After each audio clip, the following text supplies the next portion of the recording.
uma séria advertência contra a mornidão.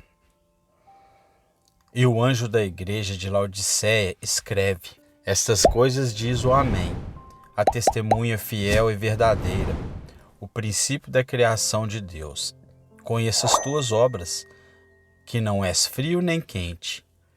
Eu poderia desejar você estava com frio ou com calor. Então, porque você é morno e não é frio nem quente, vou vomitá-lo da minha boca. Porque você diz: sou rico, enriqueci e não tenho falta de nada, e não sabeis que és um desgraçado e miserável, e pobre, e cego e nu. Aconselho-te que de mim compres ouro refinado no fogo, para que te enriqueças, e vestes brancas para que te vistas, para que a vergonha de a tua nudez não seja revelada, e unge os teus olhos com colírios para que vejas. A todos quantos eu amo, eu repreendo e castigo. Portanto, sê zeloso e arrepende-te. Eis que estou à porta e bato. Se alguém ouvir a minha voz e abrir a porta, entrarei em sua casa e cearei com ele e ele comigo. Ao que vencer, considerei sentar-se comigo no meu trono, como também eu venci e sentei-me com meu Pai em seu trono. Apocalipse capítulo 3, versículo do 14 ao 21. Nenhuma escritura se desgasta. A epístola à igreja de Laodiceia não é uma carta antiga que pode ser colocada no cesto de lixo e esquecida. Em sua página ainda brilham as palavras: quem tem ouvidos, ouça o que o Espírito diz às igrejas. Esta escritura não se destina apenas a instruir os laodicenses. Ela tem um objetivo mais amplo. A atual igreja de Laodiceia faleceu, mas outras Laodiceias ainda existem. Na verdade, eles estão tristemente multiplicados em nossos dias.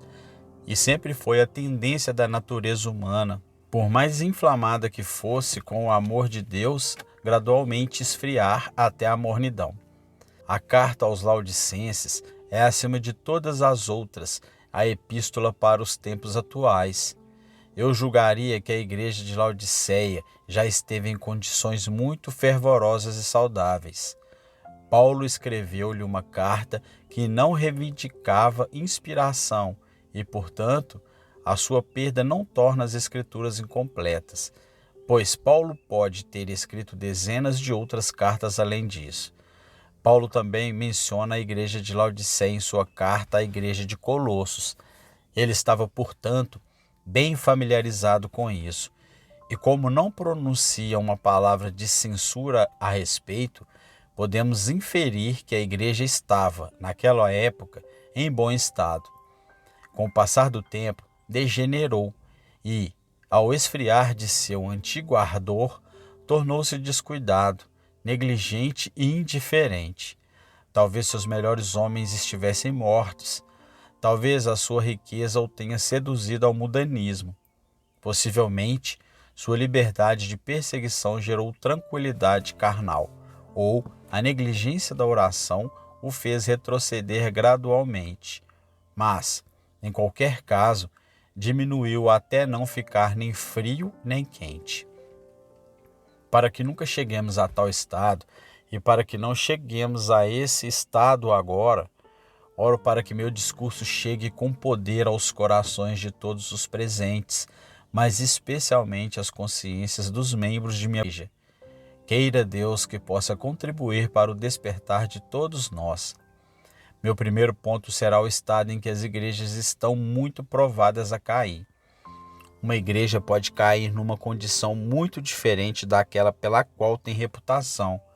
Pode ser famoso pelo zelo e ainda assim ser letárgico.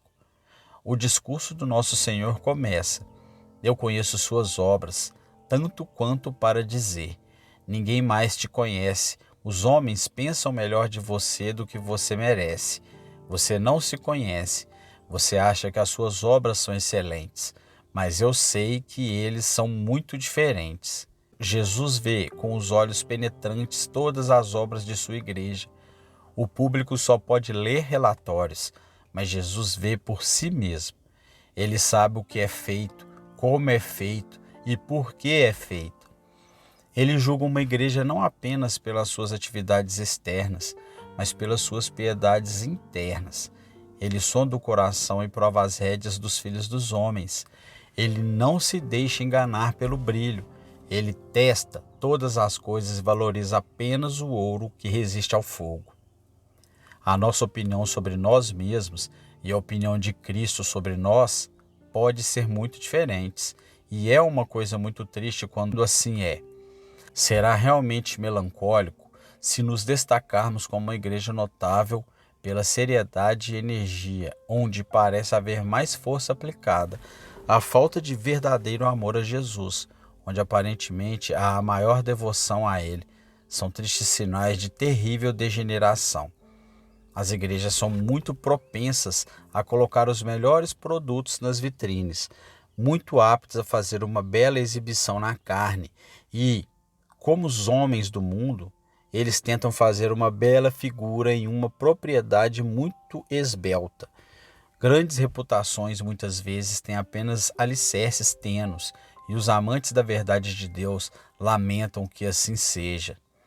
Não é verdade apenas para as igrejas, mas para cada um de nós como indivíduo, que muitas vezes a nossa reputação está à frente dos nossos merecimentos.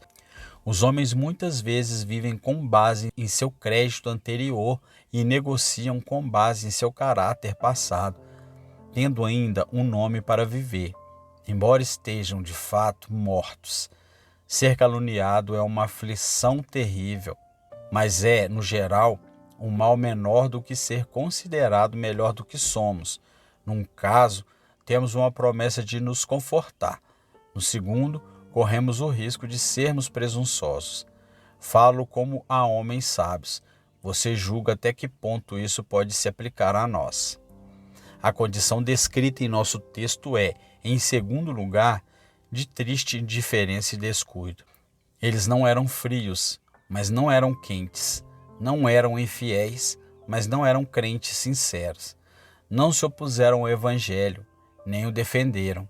Eles não estavam fazendo mal, nem fazendo nenhum grande bem. Eles não eram desonrosos em caráter moral, mas não se distinguem pela santidade. Eles não eram irreligiosos, mas não eram entusiastas da piedade, nem eminentes pelo zelo. Eles eram o que o mundo chama de moderados, pertenciam à escola da igreja ampla, não eram fanáticos nem puritanos. Eles eram prudentes e evitavam o fanatismo. Eram respeitáveis e se opunham à excitação. As coisas boas foram mantidas entre eles, mas eles não as valorizaram. Eles tinham reuniões de oração, mas haviam poucos presentes, pois gostavam de noites tranquilas em casa. Quando mais pessoas compareciam às reuniões, ainda ficavam muito aborrecidos, pois oravam deliberadamente e tinham medo de ficarem muito entusiasmados. Contentavam-se em ter todas as coisas feitas decentemente e em ordem, vigor e zelo que consideravam vulgares. Tais igrejas têm escolas, aulas bíblicas, salas de pregação e todos os tipos de agências, mas poderiam muito bem ficar sem elas, pois nenhuma energia é demonstrada e nada de bom advém delas. Eles têm diáconos e presbíteros que são excelentes pilares da igreja, se a principal qualidade dos pilares for permanecer parado e não demonstrar nenhum movimento ou emoção. Eles têm ministros que podem ser anjos das igrejas, mas nesse caso têm as asas bem aparadas, pois não voam muito longe na pregação do evangelho eterno e certamente não são chamadas de fogo. Podem ser luzes brilhantes de eloquência, mas certamente não são luzes ardentes da graça divina, incendiando os corações dos homens. Nessas comunidades, tudo é feito de uma forma tímida, apática, morta e viva, como se não importasse muito se fosse feito ou não. Dá arrepios ao ver como eles se movem lentamente. Anseio por uma faca para cortar a burocracia em pedaços e por um chicote sobre os seus ombros para fazê-los se mexer. As coisas são feitas de maneiras respeitável. As famílias ricas não se ofendem. A parte cética é conciliada. As pessoas boas não ficam totalmente alienadas. As coisas se tornam agradáveis em todos os aspectos. As coisas certas são feitas. Mas quanto a fazê-las com todo o seu poder, alma e força, uma igreja de Laodiceia não tem noção do que isso significa. Eles não são tão frios a ponto de abandonar o trabalho, ou de desistir das reuniões de oração, ou de rejeitar o evangelho. Se o fizessem, então poderiam ser convencidos de seu erro e levados ao arrependimento. Mas por outro lado, eles não são nem fervorosos pela verdade de Deus, nem fervorosos por conversões, nem fervorosos pela santidade. Eles não são ardentes o suficiente para queimar o restolho do pecado, nem zelosos o suficiente para irritar Satanás, nem fervorosos o suficiente para fazer um sacrifício vivo de si mesmos no altar de seu Deus. Eles não são frios nem quentes. Este é um estado terrível, porque é aquele em que uma igreja que tem uma boa reputação torna essa reputação uma mentira. Quando outras igrejas dizem: veja como elas prosperam, veja o que fazem para Deus. Jesus vê que a igreja está fazendo o seu trabalho de maneira desleixada e fingida. E ele considera, com razão, que está enganando seus amigos. Se o mundo conhecesse tal povo como sendo claramente uma igreja puritana antiquada, e ainda assim há entre eles uma vida profana, um andar descuidado e uma deficiência de verdadeira piedade, oração, liberalidade e zelo, então o próprio mundo é sendo enganado, e isso também da pior maneira, porque é levado a julgar falsamente o cristianismo, pois coloca todas essas falhas nas costas da religião e clama: é tudo uma farsa. A coisa é uma farsa, mero fingimento. Os cristãos são todos hipócritas. Temo que existam igrejas desse tipo. Deus conceda que não sejamos contados com eles. Neste estado da igreja há muita autoglorificação, pois Laodiceia disse: sou rico, enriqueci e não tenho necessidade de nada. Os membros dizem: tudo vai bem, o que mais precisamos? Está tudo bem conosco. Isto torna tal condição muito desesperadora, porque as repreensões não são destinadas a nós. Se você se levantar no púlpito e falar com igrejas sonolentas, como eu faço com frequência, e falar muito claramente, elas muitas vezes têm a honestidade de dizer: há muita verdade no que o homem disse. Mas se eu falar para outra igreja que realmente está meio adormecida, mas que se considera um modelo de diligência, então a repreensão desliza como óleo, derruba uma laje de mármore e nenhum resultado vem disso. Os homens são menos propensos a se arrepender quando estão na passagem intermediária entre o quente e o frio, do que se estivessem nos piores extremos do pecado. Se eles fossem como Saulo e Tarso, inimigos de Deus, eles podem ser convertidos, mas se, como Gamaliel, não forem contrariados nem favorecidos, provavelmente permanecerão como estão até morrerem. O Evangelho converte um Lutero sinceramente supersticioso, mas Erasmo, com o seu espírito dócil, irreverente e cheio de leviandade, permanece impassível. Há mais esperança de alertar o frio do que o morno. Quando as igrejas chegam à condição de fé tímida, tolerando o Evangelho, mas tendo uma inclinação para o erro, elas causam muito mais danos à sua época do que os hereges absolutos. É muito mais difícil trabalhar para Jesus como uma igreja morna do que seria começar sem uma igreja. Dê-me uma dúzia de espíritos sinceros e coloque-me em qualquer lugar de Londres, e com a boa ajuda de Deus, em breve faremos com que o deserto e o lugar solitário se regozijem. Mas me deem todos vocês indiferentes, indecisos e despreocupados. O que posso fazer? Você será apenas um empecilho para o zelo e a seriedade de um homem. 5.000 membros de uma igreja, Todos mornos serão os 5.000 impedimentos, mas uma dúzia de espíritos sinceros e apaixonados, determinados a que Cristo seja glorificado e que almas sejam conquistadas, devem ser mais que vencedores. Em sua própria fraqueza e escassez residirão as capacidades para serem os mais abençoados por Deus. Melhor nada do que a tibieza. Infelizmente, esse estado de tibieza é tão compatível com a natureza humana que é difícil tirar dele os homens. O frio nos faz estremecer e o grande calor nos causa dor. Mas um coração morno é o próprio conforto. Essa temperatura combina com a natureza humana. O mundo está sempre em paz com uma igreja morna, e tal igreja está sempre satisfeita consigo mesmas. Não muito mundano. Não. Há certas diversões das quais, é claro, um cristão deve abandonar, mas iremos até o limite, pois por que devemos ser infelizes? Não devemos ser tão gananciosos a ponto de sermos chamados de avarentos, mas daremos o mínimo que pudermos à causa. Não estaremos totalmente ausentes da casa de Deus, mas iremos tão raramente quando pudermos. Não abandonaremos completamente as pessoas pobres a quem pertencemos, mas também iremos para a Igreja Mundial, de modo a sermos admitidos numa sociedade melhor e encontrarmos amigos elegantes para os nossos filhos. Quanto disso existe no exterior? O compromisso está na ordem do dia. Milhares tentam aguentar a lebre e correm com os cães.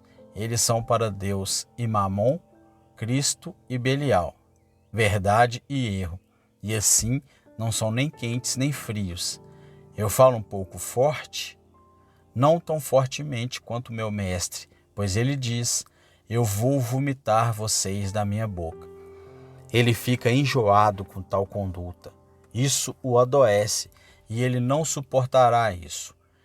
Num coração sincero, honesto e fervoroso, cria-se náuseas quando nos deparamos com homens que não ousam desistir de sua profissão e ainda assim não vivem à altura dela. Eles não podem abandonar completamente a obra de Deus, mas ainda assim a fazem de maneira preguiçosa, brincando com aquilo que deveria ser feito no melhor estilo para um Senhor tão bom e um Salvador tão gracioso. Muitas igrejas caíram em uma condição de indiferença, e quando isso acontece, geralmente se torna o refúgio de professantes mundanos, um refúgio para pessoas que precisam de uma religião fácil, que lhes permitam desfrutar dos prazeres do pecado e das horas da piedade ao mesmo tempo. Torna-se um lugar onde as coisas são fáceis e gratuitas, onde não se espera que você faça muito, ou dê muito, ou ore muito, ou seja muito religioso, onde o ministro não é tão preciso quanto os teólogos da velha escola, onde as pessoas são mais liberais, têm opiniões amplas, pensamentos livres e ação livre. Torna-se um lugar onde há total tolerância ao pecado e nenhuma exigência de piedade vital. Tais igrejas aplaudem a inteligência de um pregador, mas quanto à sua doutrina, isso tem pouca importância, e o seu amor a Cristo e o seu zelo pelas almas são muito secundários. Ele é um sujeito inteligente e sabe falar bem, e isso é tudo o que importa. Esse estilo de coisa é muito comum, mas espera-se que seguremos a língua, pois o povo é muito respeitável. Ore ao Senhor para que possamos ser mantidos longe de tal respeitabilidade. Já dissemos que esta condição de indiferença é acompanhada de perfeita autocomplacência. As pessoas que deveriam estar de luto estão regozijando-se, e onde deveriam pendurar sinais de angústia, estão ostentando as bandeiras do triunfo. Somos ricos, estamos aumentando nosso número, ampliando nossas escolas e crescendo em todos os lados. Não precisamos de nada. O que uma igreja pode exigir que não tenhamos em abundância? No entanto, as suas necessidades espirituais são terríveis. Este é um triste estado para uma igreja, lamentando espiritualmente a sua deficiência e ansiando por fazer mais por Cristo. Uma igreja ardendo de zelo por Deus e, portanto, bastante descontente com o que tem sido capaz de fazer. Esta é a igreja que Deus abençoará. Mas aquilo que se apresenta como modelo para os outros está muito provavelmente grosseiramente enganando encontrar-se numa triste situação. Esta igreja, que era tão rica em sua própria estima, estava totalmente falida aos olhos do Senhor. Não teve verdadeira alegria no Senhor. Ele havia confundido sua alegria com isso. Não havia nenhuma beleza real de santidade. Ele havia confundido sua adoração formal, sua bela construção e seu canto harmonioso com isso. Não tinha compreensão profunda da verdade de Deus, nem riqueza de piedade vital. Confundiu a sabedoria carnal e a profissão externa com essas coisas preciosas. Foi pobre na oração secreta, que é a força de qualquer igreja. Estava destituído de comunhão com Cristo, que é a própria força vital da religião. Tinha a aparência externa dessas bênçãos e era uma exibição vã. Existem igrejas que são pobres como Lázaro quanto à verdadeira religião, e ainda assim estão vestidas de escarlate e se alimentam suntuosamente todos os dias com a mera forma de piedade. A magreza espiritual existe lado a lado com a vanglória. O contentamento com os bens mundanos enriquece os homens, mas o contentamento com a nossa condição espiritual é o índice da pobreza. Mais uma vez, essa igreja de Laodiceia caiu numa condição que afugentou o seu Senhor. O texto nos diz que Jesus disse: "Estou à porta e bato". Essa não é a posição que o nosso Senhor ocupa em referência a uma igreja verdadeiramente florescente. Se estivermos andando corretamente com Ele, Ele estará no meio da igreja, habitando ali e se revelando ao seu povo.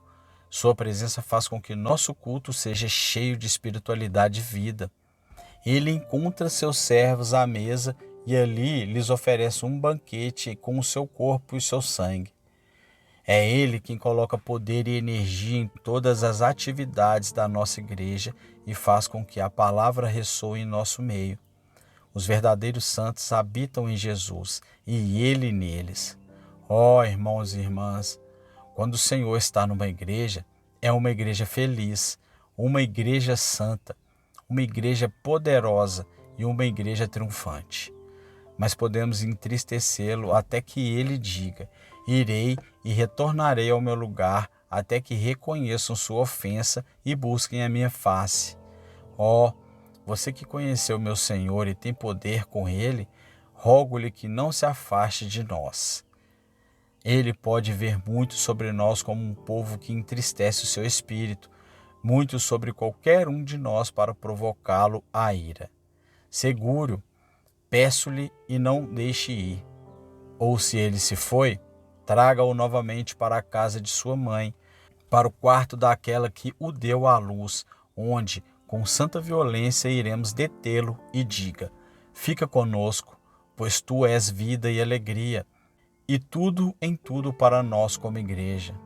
Está escrito em nossa casa se você for, pois tua presença é nossa glória e tua ausência será a nossa vergonha." As igrejas podem tornar-se como o templo quando a glória do Senhor deixou o lugar santo porque a imagem do ciúme foi erguida e a casa foi contaminada. Que advertência solene é aquela contida em Jeremias, capítulo 7, versículo do 12 ao 15. "Mas ide agora em meu lugar, que estava em Siló, onde inicialmente coloquei o meu nome, e vede o que lhe fiz por causa da maldade do meu povo Israel. E agora, porque fizeste todas essas obras, diz o Senhor, eu vos falei, levantando-me cedo e falando, mas não ouviste, e chamei-vos, mas não respondestes. Portanto, farei a esta casa, que se chama pelo meu nome, na qual vocês confiam, e ao lugar que dei a vocês e a seus pais, como fiz com Siló. Expulsa todos os teus irmãos, até mesmo toda a descendência de Efraim." Agora consideremos, em segundo lugar, o perigo de tal estado. O grande perigo é, primeiro, ser rejeitado por Cristo. Ele diz: "Vomitarei você da minha boca." O que o enjoava, ele causava náusea. Então a igreja deve primeiro estar em sua boca. Caso contrário, não poderá ser vomitada. O que isto significa? As igrejas estão na boca de Cristo de diversas maneiras. Eles são usados por Ele como seu testemunho para o mundo. Ele fala ao mundo através de suas vidas e ministérios. Ele faz o mesmo que dizer: ó pecadores, se vocês virem o que minha religião pode fazer, vejam aqui um povo piedoso unido em meu temor e amor, caminhando em paz e santidade. Ele fala poderosamente por meio deles e faz o mundo ver e saber que existe verdadeiro poder no Evangelho da graça de Deus. Mas quando a igreja não se torna nem fria nem quente, ele não fala por ela. Ela não é testemunha dele. Quando Deus está com uma igreja, as palavras do ministro saem da boca de Cristo. Da sua boca sai uma espada de dois gumes, diz João no Apocalipse, e essa espada de dois gumes é o evangelho que pregamos. Quando Deus está com um povo, ele fala com poder divino ao mundo.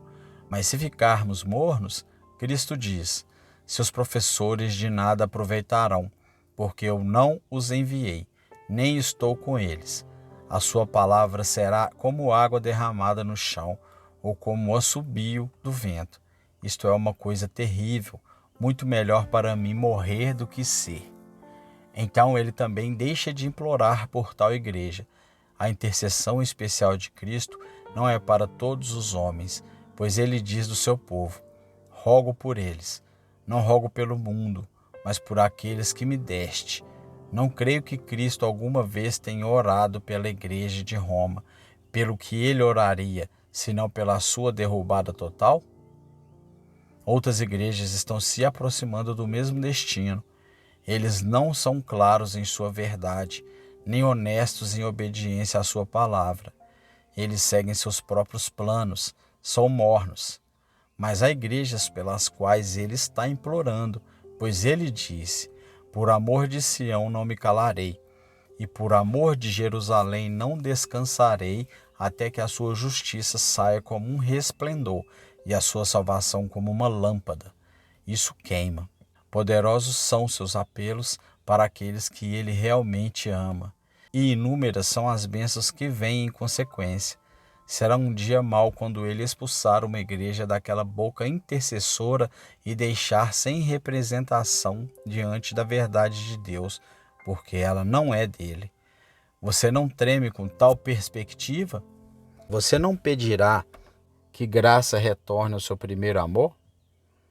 Eu sei que o Senhor Jesus nunca deixará de orar pelos seus eleitos, mas pelas igrejas como corpos corporativos, ele pode deixar de orar, porque elas se tornaram anticristãs ou são meras reuniões humanas e não assembleias eleitas como a igreja de Deus deveria estar. Ora, este é o perigo de qualquer igreja se ela declinar do seu primeiro ardor e se tornar morna.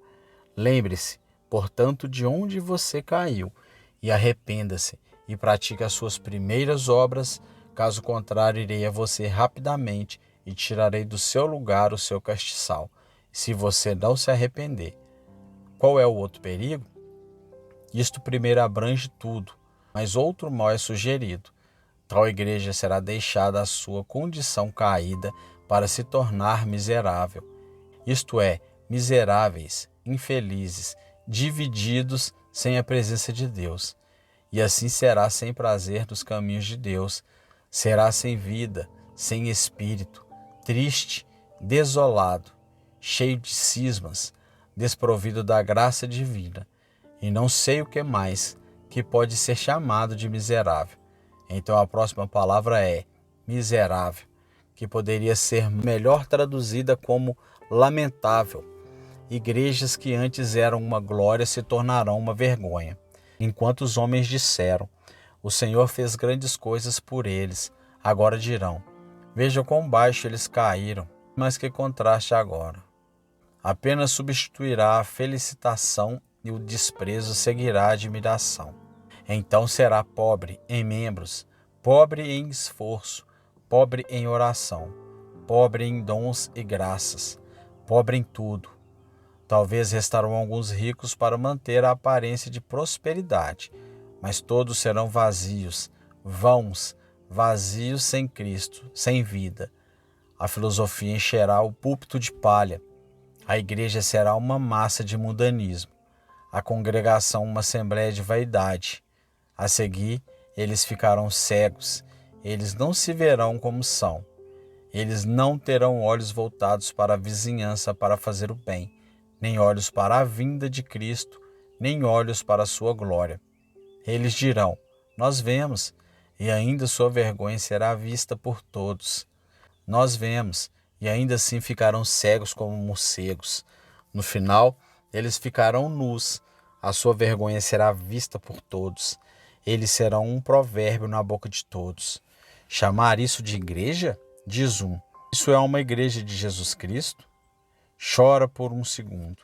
Aqueles cães que não ousaram abrir a boca contra Israel quando o Senhor estava lá, começarão a uivar quando ele se for, e por toda parte o som será ouvido. Como caíram os poderosos, como foram quebradas as armas de guerra. Num caso como esse, a igreja não conseguirá vencer, pois é ao que vencer e é prometido um assento no trono de Cristo, mas essa igreja não alcançará a vitória.